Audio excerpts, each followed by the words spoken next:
Integrals are some of the most fun things you'll ever deal with in your life. You know you like them. They're an antiderivative, basically. We're going to do the opposite of everything we've done with the derivative. Where with the derivative, we subtract one from the exponent. With an antiderivative, integral, we add one to the exponent. So let's do it. Oh my, we need to reduce that. What in the world are we going to do? It's okay. Let's write a step that probably happens in your head. X squared over 3x squared. We'll write that. X squared over 3x squared. Put it in parentheses. X over 3x squared. And we're adding x over 3x squared dx. Okay, let's reduce that. So the next step is going to look like this. Still taking the integral. We haven't done an antiderivative of anything yet. Not yet. X squared over x squared cancels. We wind up with 1/3. The x's cancel, and we wind up with 1 over 3x. That one's going to be kind of a beast, but we'll deal with it. That guy from the X-Men. Okay, the antiderivative, and we're going to go one term at a time. The derivative of something gives me 1/3. Again, let's add an exponent. Right now this is x to the 0, so let's add 1 to the exponent. So it's 1/3 x to the 1. The derivative of 1/3 x is 1/3. Anytime you have something in the denominator that is to the first power, whether it be a monomial or something collectively to the first power, and you're taking the antiderivative, you're going to use a natural log. I'm going to show you two ways of writing this. Let's go with the obvious way first. It's the natural log of 3x. It needs to be in absolute value bars because you cannot take the log of a negative number. I tried once. It wasn't too good. Let's see. This is a perfectly acceptable and correct answer. This term right here could have been this instead. 1/3 ln absolute value of x.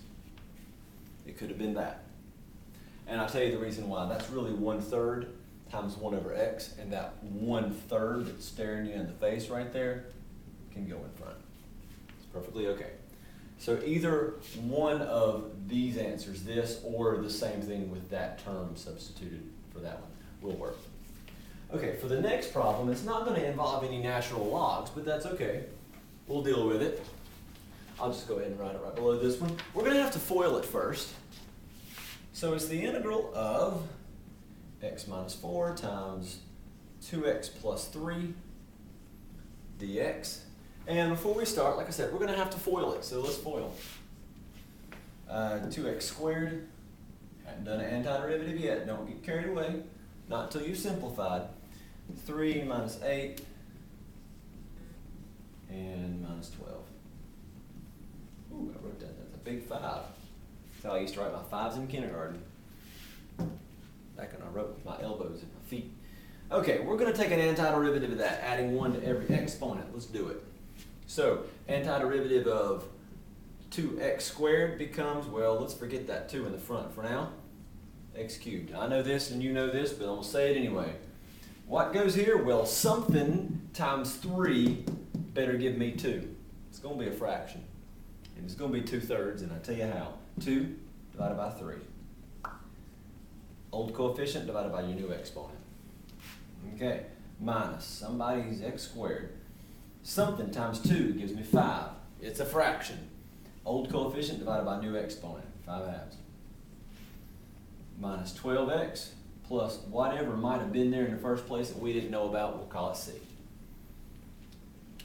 Okay, there are 2 more. This next one is slightly tricky, and it's going to involve synthetic division. And I'll tell you why, and you probably wrote this down in class whenever we did this stuff, but I'll tell you why we're going to use synthetic division on this one. We're going to use synthetic division because the degree of the denominator is less than, or equal to, less than in this case, the degree of the numerator. X squared plus x over x minus 3, antiderivative or integral with respect to x. By the way, that's a notational thing. If you ever get into multivariable calculus, it will be some of the most fun you ever had. That's going to come in handy because you'll have x's and y's and z's and all kinds of stuff, and you'll know which variable you're really aiming for with that there. Okay, before we can do that, we have to simplify it. Before we can simplify it, we got to do this. The opposite of that. the numerator. 1, 1, done. No, you're not done. 0. Anytime you're missing a term, you put a 0 in its place, and this one's hanging around on the end, and he's just wanting a constant there. He needs to be there. Bring down your 1, multiply, add, multiply, add.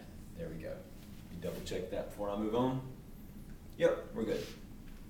Okay, so I'm really taking the antiderivative of, let's watch the exponents. It was x squared, but I reduced it. It's going to start at 1x to the first.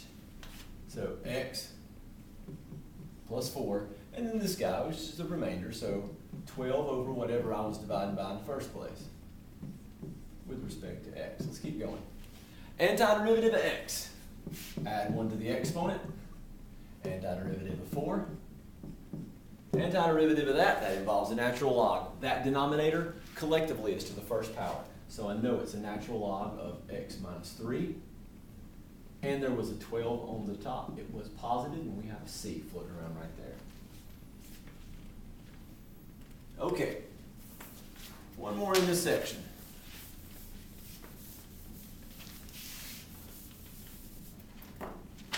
The last one in this section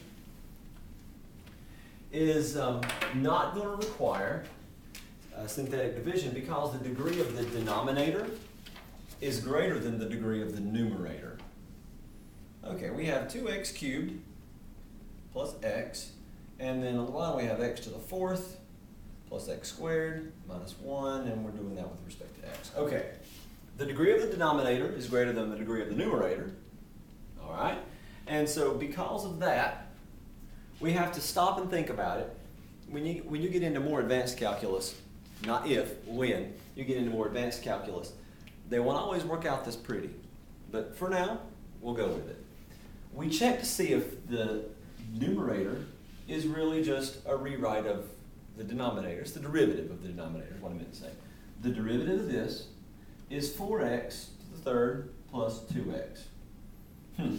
So what I really want the numerator to be, just kind of doodling my thoughts here, what I really want the numerator to be is 4x to the third plus 2x.